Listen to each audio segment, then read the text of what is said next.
Hi, it's Jen from Shabby Fabrics today with another Plum Easy pattern.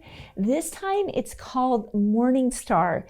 You probably have seen some of our recent folded star hot pad videos from Plum Easy Patterns, both for the round version that has the 8 points, as well as the square version, again with the 8-pointed star. These are amazing. They're beautiful and functional, and I love that you can use them. They're beautiful. They're my favorite hot pads in the kitchen, and they're amazing for gift giving, maybe for someone who's just moved into a new home. So that's a great gift giving idea.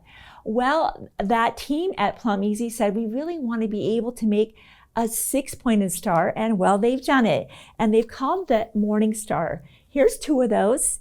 And it's another really fun project, but the way that the fabrics are folded is completely different, and I can't wait to show you how fun and easy this is as well. And when they say Plum Easy Patterns, they really do mean the word easy. And hopefully today, I'll make it super easy for you that even if you're a beginner, you can absolutely make these for your home, or again, maybe as a gift.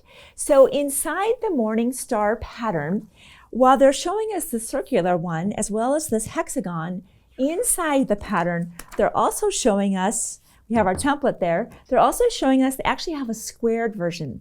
What I'm gonna do, because there's a lot of content that is for each one of those, is today we're gonna do the round one together, and then the next time we film the Morning Star, we'll cover the square one, and then finally for a third version in a separate video, of course, we'll be doing the hexagon.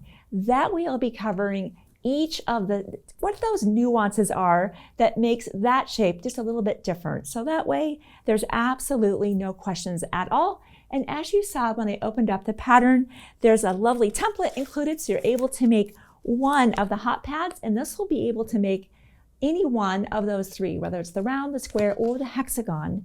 So, of course, when you make one of these, you're going to want to make more. And I love that Plum Easy makes it so easy to buy the refill packs. This is a 12 pack to be able to make 12 of those. Again, each one of the templates can make any of the 3 designs. You don't need to buy a unique template to make the 3 shapes. They came up with a really cool tool to help us prepare the shapes easily. I mentioned that these are different shapes than the folded star hot pad. They have something called the half hexi ruler. This is a really cool tool. I'm going to show you how to use that. But inside the tool is another pattern, so you have another thing to make all together. And I love that they thought of that. So many times it's just the tool that makes one thing. They've given you an option of other things to do with that. So once you get your tool, your ruler, go ahead and just take that off. There's a little bit of a sticky dot. You'll just peel that away. And I want to show you right away the back of what's on here. There's this ledge, there's this kind of channel. That is going to be our best friend today as we get ready to prepare our shapes for our hot pad. So there's really 4 layers. There's a center, there's 1, 2, 3, and 4. So basically, these 3 are made the same. The center is just a little bit different. So let's start there. Let's start with how do we even deal with this fabric to achieve this beautiful hot pad? So we'll start with our strip of fabric. Of course, you'll be referring to the pattern for your specific strip size that you need to be using. And we'll fold that fabric with our wrong side together. And I really want to encourage you, before you cut your fabrics to the specific size, to add sizing. This is one of those projects, and the folded star hot pads were the same way, where you want that fabric to have some body in it. And by adding sizing, the fabric is more likely to hold that crease, which is a significant part of putting together the Morning Star or the original folded star hot pads. So we'll start off with that nice crisp press. Now I've got the 2 raw edges here, and the fold is toward me. We have our tool here, and there's a lip on here. Watch me slide it up, and it just locks in. I can't push it any further. That is how you know where you should be. And notice that's the very edge of our fabric. So this is where we will begin to cut our shapes. And for the center, we will cut 3. So we'll go ahead and cut here and here. Notice I'm coming back toward myself, and I don't really like that. It's not very comfortable. So if you turn your strip just a touch, there's less of that. Now I want to point out something to you. Actually, let me make this cut real quick. Notice how I'm not as back toward myself. It's a little bit more of a natural angle. Sometimes when you're cutting strips with tools, you can do this rotation. That is not possible with this particular product because we always need to have this fold be on this lip.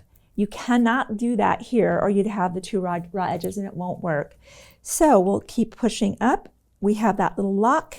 And again, we'll cut our third piece. I should have turned that, angled that. But now I've achieved that. Now, one of the things about this design here of the Morning Star is it starts off with this triangle right in the center, and that's going to be the same fabric as our center. With this right here, notice how we have this triangle. So I can just place this here just like that. See that outline? That is conveniently drawn on there for us so that we can just cut that. And notice how, oh, I just need to cut that little point. Notice how that fits in there perfectly. I mean, they truly just thought of everything with this tool. It not only cuts what is now a hexagon, but it now, with that line in there, I'm able to cut my center. So let's just go ahead and start there.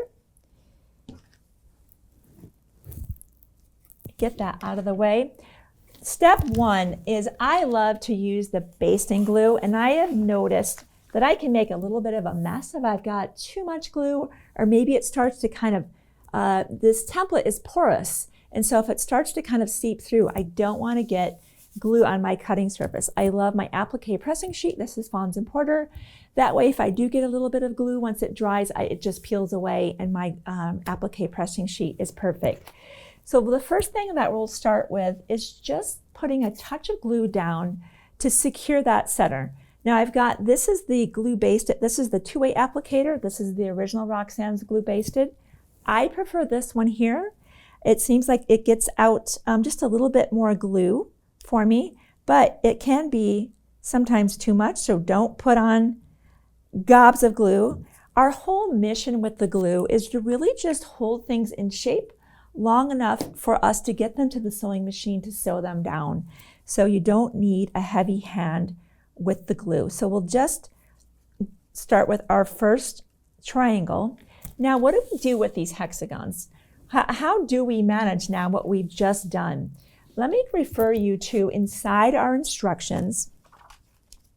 And we're right down in here where we talk about a right fold hexie and a left fold hexie. Like, what are we talking about? Let me bring out some layers, and this might actually help explain what we're doing here. This is where we're headed right here. This is what we're going to do. So we have this layer here. This is what we would call on this side, basically, this is where we started, and now this flap comes over. As you can imagine, when we start building our shape, if I had everything with a fold on this side, I would have this little hill here, and I would have this height difference. That's why when you alternate layers for the next layer, which is our red, the fold needs to come from that side and fold inward so that they're alternating. This, now you have this evenness. That's why be mindful of right fold, left fold. And that's all they're talking about is once I have my shape like this, am I going to bring that edge to this side, or am I going to bring that edge? This is the round smooth edge, and these are the raw edges. You're always going to work with your hexagon in this direction, or you could flip it over like this, but I think it's a little bit easier to look at it like this, and we will follow suit. So all we're trying to do is fold that edge over to meet the bottom and have a good press in there. That's where the sizing matters. Sizing helps those folds that you put in stay, and we want them to stay steady while we're sewing everything down. So that is considered, that's now folded and ready to go into the project. So I just wanted to explain this when they talk about right fold, left fold, what they're talking about there. So let's go ahead and let's start laying these pieces down. This is our layer 1. And for the very center, I'm just going to lay those down so you can kind of see that initially. This is my framework right in here. If I'm lined up here and lined up here, well, I can't see the center.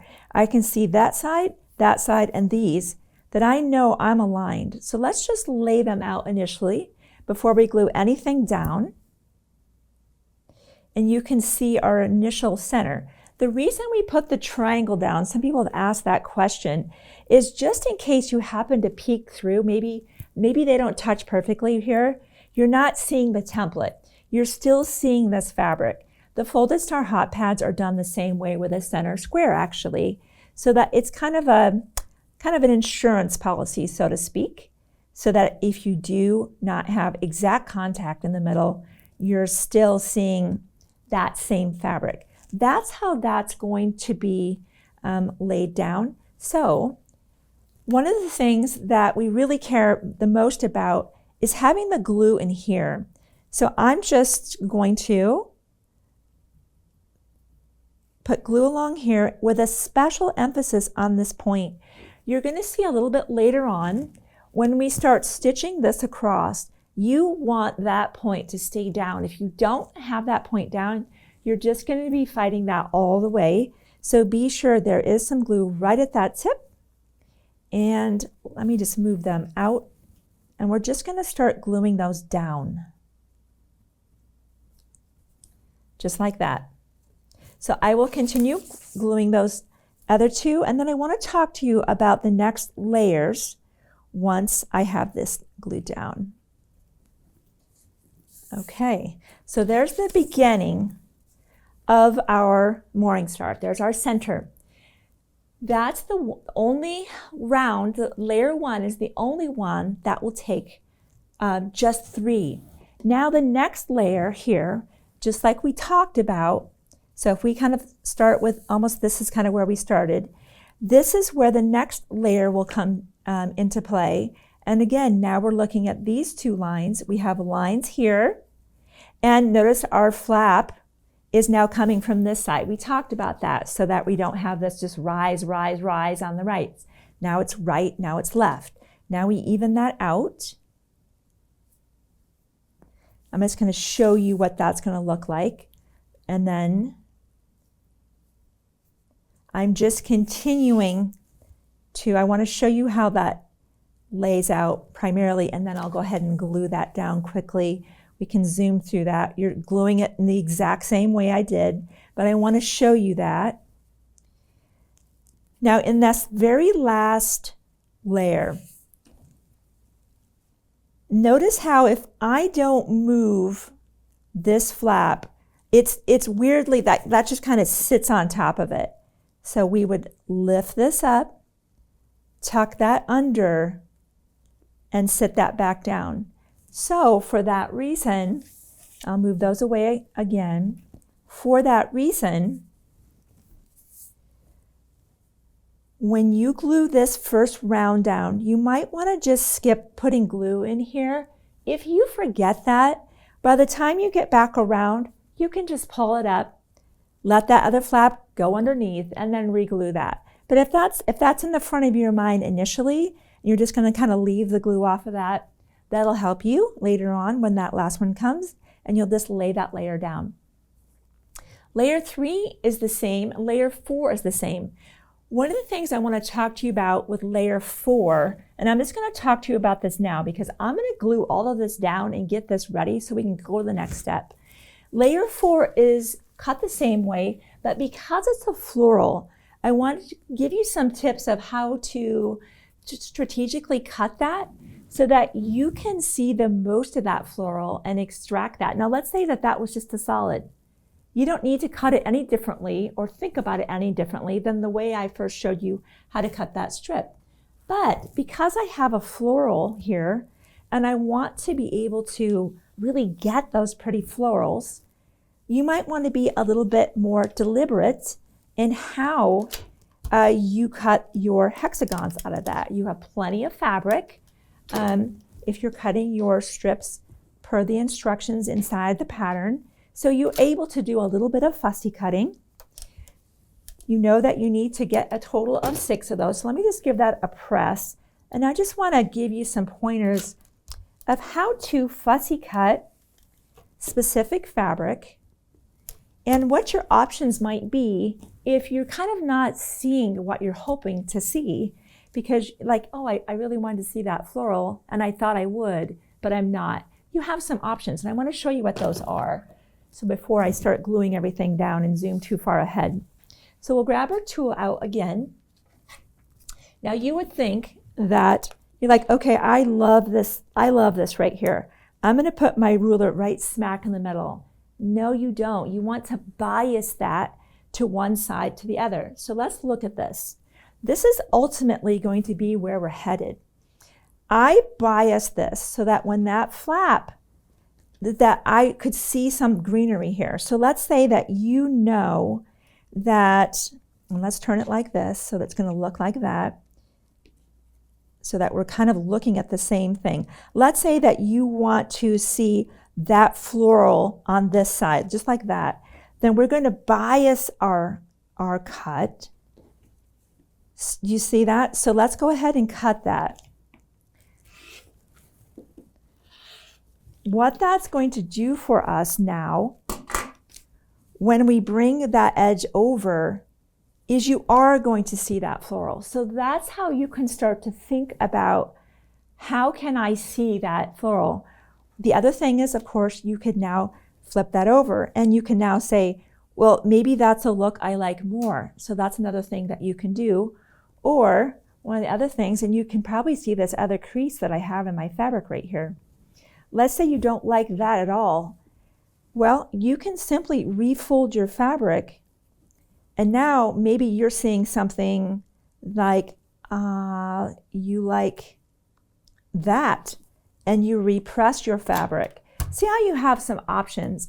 Again, if you're using something that's a solid, or maybe there's not a fussy cut, you're just going to cut your fabric without really having a lot of thought about that. But if there's a specific something you're trying to achieve, now you have some options. You have ways to kind of manipulate that fabric. So I just wanted to mention that. All right, enough about that. So we need to now get to just ironing shapes down. Just like I discussed, we're going to do layers 2, 3, and 4. And we'll start off with that. We'll probably zoom through that or maybe fade out. When we come back, we'll be at the stage where everything is ready to go. And I'm going to give everything a nice good press. And then we'll be able to start stitching everything down. I will change out my thread to be a monopoly and a 50 weight in the bottom. I'm going to use an open toe foot, and I'm going to shorten my stitch length. And I'm going to be using a 20C for my presser foot today. But let's go ahead and get started gluing everything down. And we'll always leave that first piece of each layer, the left side unglued until we come all the way around, and then we'll secure that. So I'll get started. So we have everything now glued down and ready to go to the next step. I definitely recommend, once your glue dries, go ahead and take that to your ironing board or wool pressing mat and just press everything down really well again. Now, I didn't really add a whole lot of glue out here. I know I'm going to end up cutting this into a circle shape.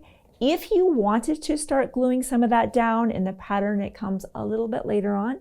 You could do that, or do that later, or do that now. But what the next step is we're going to stitch. We're going to stitch across. In fact, let me just move ahead into the pattern. This right here is basically what we're going to be doing, sewing down the layers. But I want to give you some pointers, because as we know, we have this flap here.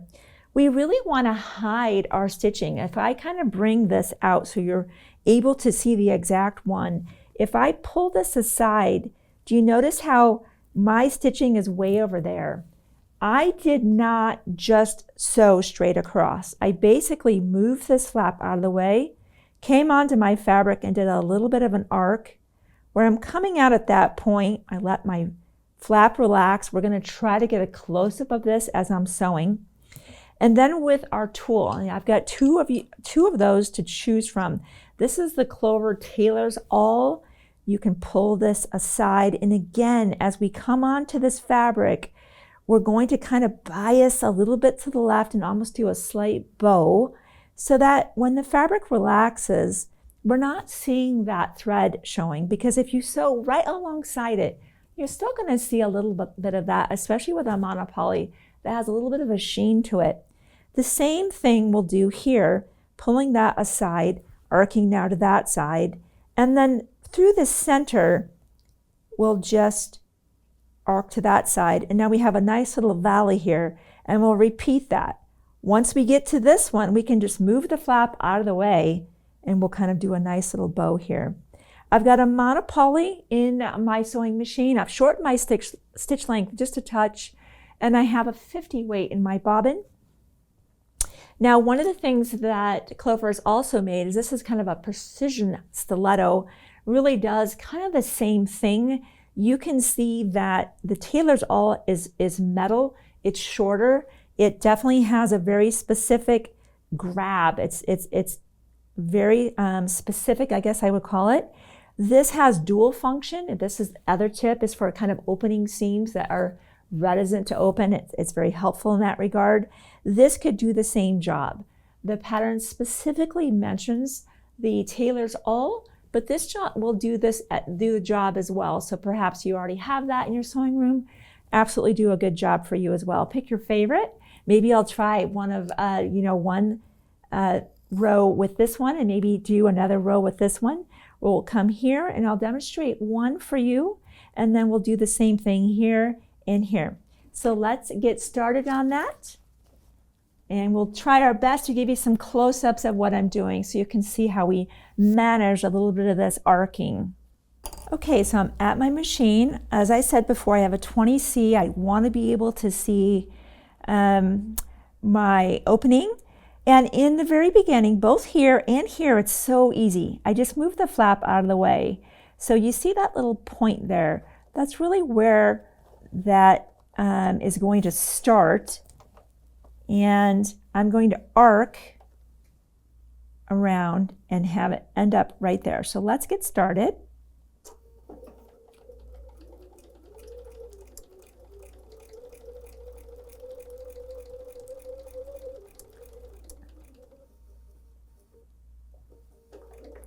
I'm going to aim back for here.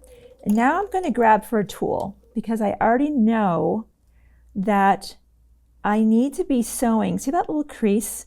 I'm going to come in, hit that point, and arc around there.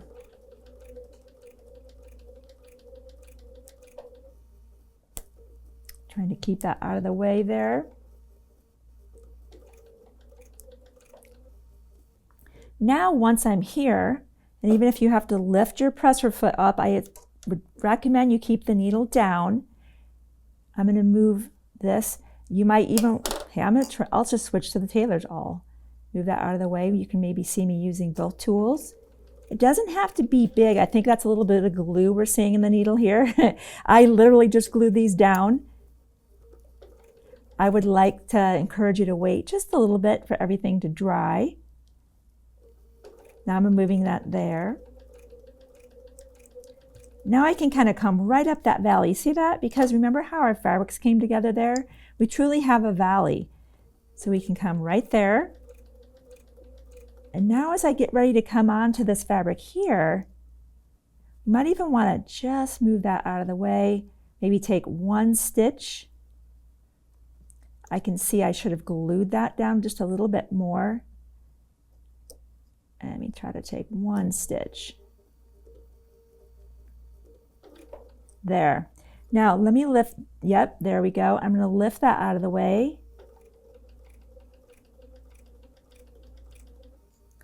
Let's lift up that presser foot. So there we go. I'm just going to move this one out of the way. You can almost kind of roll it back like that.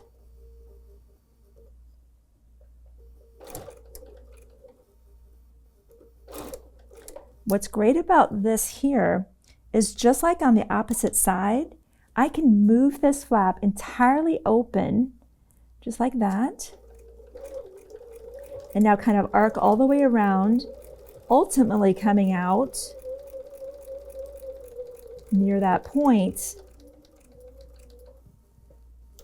And I want you to see what I've done here. I want you to see how, I want, while we're here a close up, that when I lay everything back down, I don't see thread. That's our goal. I think that's a little bit of glue I'm seeing. In fact, I know that is. And then we lay that back down.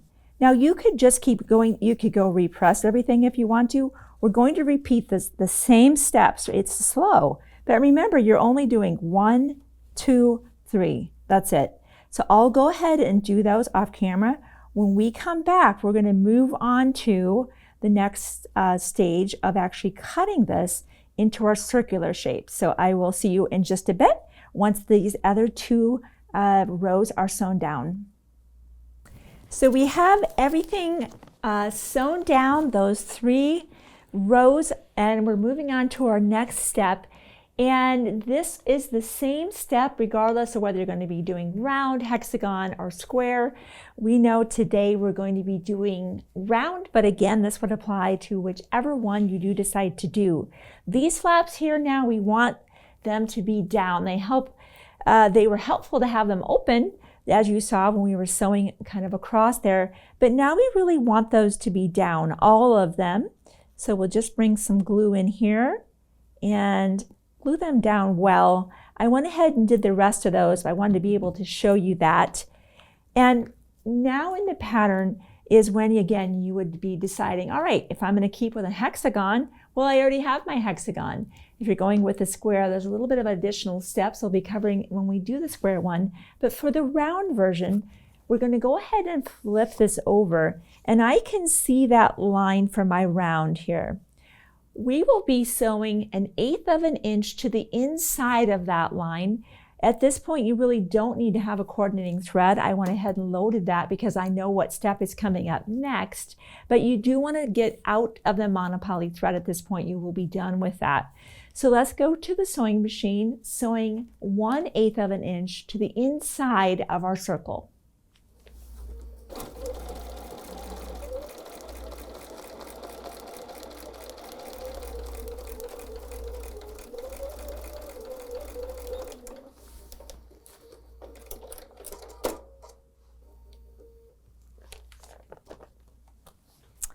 Okay, so let's trim those threads away. You can see really why they had us glue those flaps down. You can imagine those may have laid back because we were on the opposite side. We can't see what our fabric is doing, and that's why that was a really important step. We're going to stay on this side of the project. Now we're going to be grabbing for those scissors that can really handle the bulk of this.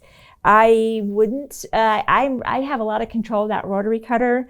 I think this is still a better option to use scissors, and we'll go ahead and just cut out along our line that has been printed on our paper. That's why we sewed to the 1/8 of the inch on the inside of that. Okay, there is our beautiful hot pad. So far, let me clean up for just a bit. Now you're going to want to use a piece of batting and a backing. You want to have plenty of room to now do a little bit of quilting. So we'll take our backing fabric with the wrong side up, our batting, and then of course we'll place our project right on top of that. Now we're just going to be doing a little bit of stitching. I can show you what we did here with our 2 projects. As a minimum, we're going to stitch 1/8 of an inch away from this outer layer here. As you can see on this one, we stitched just this layer here. But just to add some fun, on this one that I sewed yesterday evening, I not only did here, but I also did the layer that was the second layer. I didn't do that stitching on the first or the third, and I like how it made it almost look a little more embossed. So you can see really these are the same exact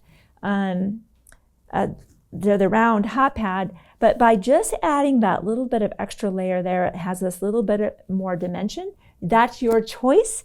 Today, just to demonstrate how we'll do that, I will go ahead and just sew on this one. Again, making sure that I'm trying to be consistently about 1/8 of an inch. If you want to be a little bit wider, you can, but just keep it consistent and look a little bit more tailored. Whatever distance you do choose. I'm going to change out my presser foot real quick. That'll maybe help me get a little bit of a better distance and also allow me to engage what's called the dual feed on the BERNINA.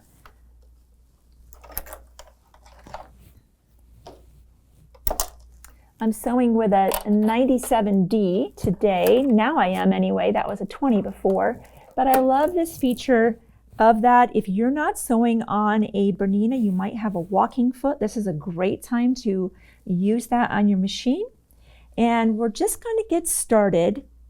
I would recommend you kind of start on a side versus at a point or in a valley here. And let's get going.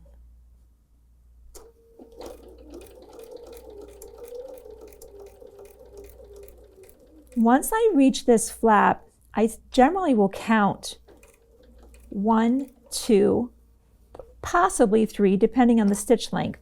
I turn, and if I didn't go far enough, I'll pivot back and take one more stitch. I think I'm in the perfect spot I want to be in.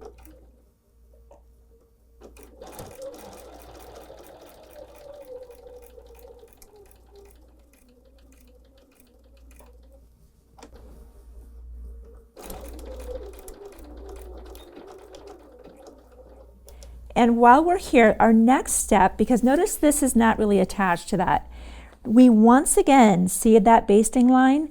Once again, you want to be sewing about 1/8 of an inch away from this edge just to secure this whole thing together before we cut our circle out once again. So let me do that real quick.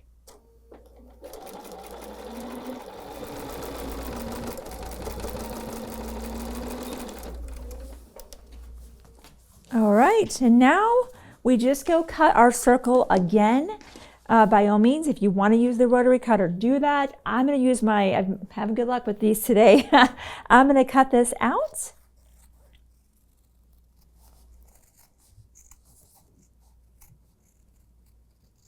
There we go. We have a beautiful quilted hot pad. And, if you did like, I do like that look of that embossed second layer, go ahead and add that stitching or leave it off as you prefer. One of the options they give us inside our pattern is the ability to add a hanger. So if you want to be able to display your hot pad, some people are like, this is too beautiful to use. Okay, I get that. And you just want to display it, maybe never use it, or maybe display it when you're not using it. You can add the hanger. If you think you're never going to do that, by all means, skip that. But if you are going to do that, you'll be using a little bit of the piece from your binding strip, and I'm just going to go over that real quick, and then we can talk about the binding. You'll just be grabbing one little 5-inch strip off of the strip you're using for the binding, and you'll fold that in half with wrong sides together and give that a good press. And that's going to be your guide to what you'll be pressing toward. So we'll have a nice crease here. Add some sizing to this fabric by all means. It'll help it hold its shape. And then you're just kind of folding inward and pressing. And you'll repeat that on the opposite side, just like that. And then you'll be folding them together. And I think sewing on both sides gives a really nice finished look. And that's what that looks like right here. If you are going to, again, be including that, I think that I like to be thoughtful about where that's going to hang so that it's not kind of a lopsided. I see just a little bit of a thread hanging off there. Let me clean that off. I think it's nice to have it either here or with the point up. So that just takes a little bit of alignment. You can almost kind of see that. It's almost pointing toward that. You could certainly put a ruler on that if you wanted to be very specific. Maybe even draw a mark there. I don't think I have a friction pen with me. Let me see if I do have a marking tool of some kind. I have a little bit of one. just mark that at the top. What that's going to do for me is that's just going to give me an alignment. It's going to give me a way to say, this is where you want to set that up. Now, notice how this is, we've got the two side by side. Let me show you how we do that. Line them up just like that, and then you just kind of flatten this point. You kind of tuck that under, just like that, and give it a press. Maybe easier for you to see like this. Line them up and just press that. Just like that.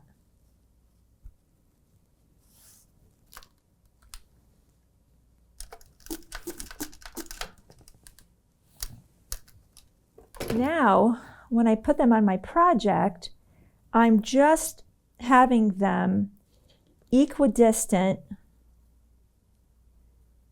on the either side of those marked lines, and I'm just going to go do a basting stitch about 1/8 of an inch.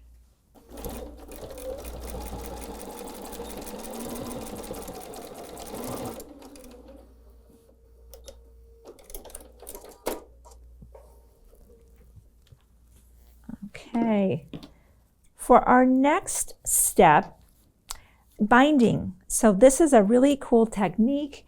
You have your long strip. It's a 1.5 inch wide strip, and actually the hanger came from that strip. I wanted to show you how to make the hanger first because it needs to be going on. But from that long strip that you cut, one of the first things they have us do is turn the edge under by a 1/4 inch seam allowance. And prior to a really cool notion that I love using from Clover called their hot ruler, I kind of just took my best guess at a 1/4 inch seam allowance because of course I can't use my ruler in conjunction with that near my iron, or I'm going to melt that tool, melt my ruler. So Clover realized there's a need for that to be able to be very accurate about turning those edges under 1/4, half, all the way up to 2.5 inches. I love this ruler. You cannot damage this with heat. Lay this right on top of your strip. We have the wrong side up, of course. And now there's my 1/4 inch right there. I have these nice lines that I can just roll my fabric under.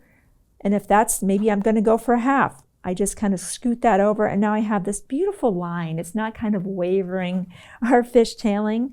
I like that I can be very specific even with this step here. And just iron that down and go ahead and do that for the full length.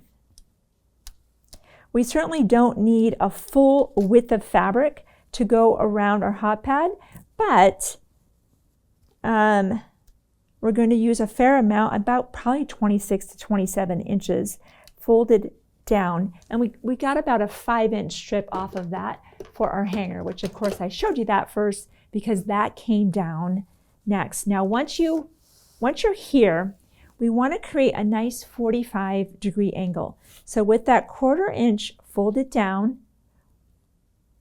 we're going to now make kind of a 45-degree angle here, and let's press that.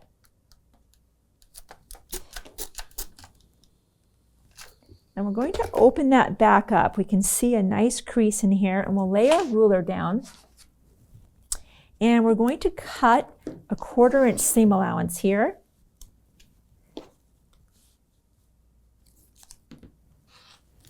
And that's going to be kind of the beginning of our binding. And we can repress that. Now I'll be sewing the binding onto the front of the project.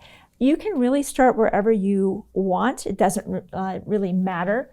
I don't even know where I started on this one, but let's go ahead. We can just start anywhere. And our pattern recommends that we're clipping frequently. Our patchwork pins, this is too dense for patchwork pins.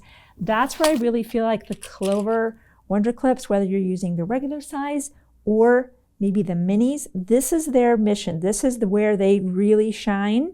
And we're just going to kind of be frequently clipping all the way around, keeping everything right along, and I'll keep clipping. And make sure you're not stretching your fabric. You kind of want to call almost easing that in, because of course this is going to be wrapping around to the back. This is going to ultimately be sewn from the front here, either by machine or you're doing that from the back by hand. We're going to do all of ours by machine because we're going to use these. We're going to use these hard, and we like that, you know, we think that probably sewing them down by machine is probably a little bit sturdier. So go ahead and clip all the way around. Now when you get back to where you started, what's going to happen here, you can almost stop clipping there, is we will lay this down and pass where we started by at least an inch. So now I'll keep clipping, and then we will meet at the sewing machine. You'll now have your monopoly's gone. You now have, of course, just a regular thread in there. Now knowing that I'm going to be coming back and top stitching this down, I've got a red thread in my machine right now in preparation for that. And I'm going to also maybe even shorten my stitch length just a touch. And I will meet you at the sewing machine at a moment. We'll be sewing this down with a 1/4 inch seam allowance. Okay, so we are just going to start with getting that started again, a good solid 1/4 inch seam allowance, maybe even on the chunkier side of a 1/4 inch. The kind of chunkier that is, the more binding you get to see from the front. So I might be a little bit generous with my 1/4 inch seam allowance.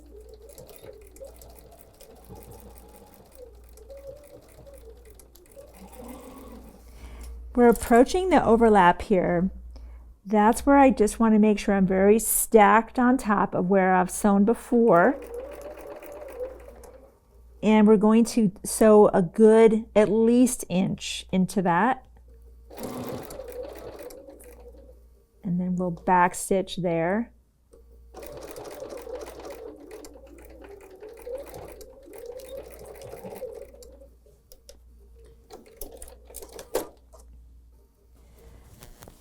So now where we are with our project here is we have that little bit of the overlap where we started, and we sewed past that. Remember how this came at an angle? I'm going to also trim this at an angle.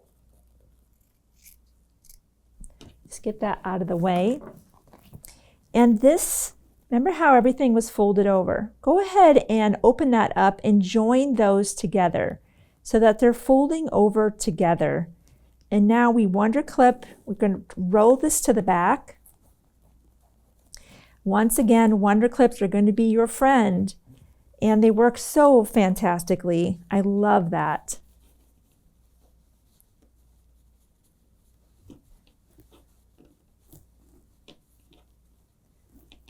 Love that. If you're having any problem with that laying flat for you, by all means, you can press that from this side.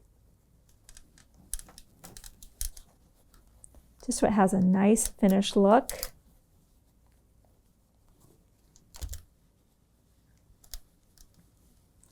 By the way, these fabrics are from Little Sweetheart collection, and this collection actually came out before. It's from Laundry Basket Quilts by Andover Fabrics.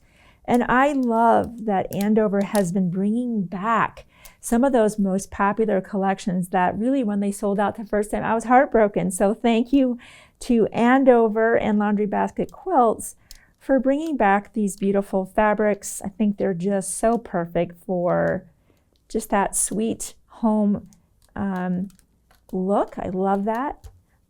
Really fun. So once you have everything pressed and really where you want it to be, now I would encourage you to turn it over from this side, and we'll be wonder clipping again, tucking everything under nice and smooth.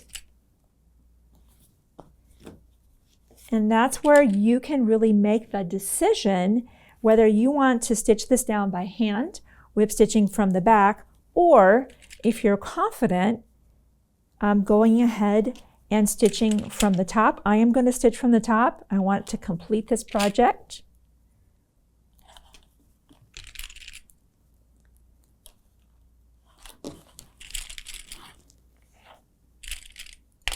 Now I have loaded a red thread on the top. I kind of have a ecru in the bobbin, and I'm going to just be stitching in this ditch with the miss, I guess I would call it, being on the red. Try to avoid making contact with that cream, or certainly you're going to be seeing that red thread. So let's go ahead and stitch down our hot pad. Make sure that flap is down here, the hanger I should say. You don't want that coming out. And in fact, I'll just start there because that way I can assure it's down.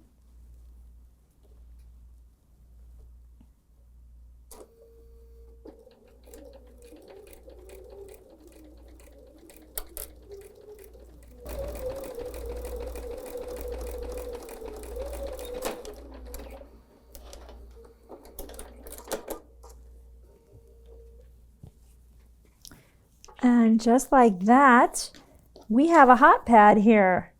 How fun is that? I love that. You know, we all eat, we all cook. Being able to have something fun in the kitchen, it's beautiful, practical, and again, great for gift giving. Hey, I know this has been a longer video. I wanted to show you how to do this from start to finish. So even if you're a beginner, you're like, yes, I can absolutely do that. So as I mentioned, the morning star, we can make the circular, the square, as well as the hexagon. So hey, be sure to subscribe. So when we're coming out with those videos, as well as more videos, you'll be sure to be the first to know when those are available to you. Thanks for giving me part of your day, and I'll see you soon on another Shabby video.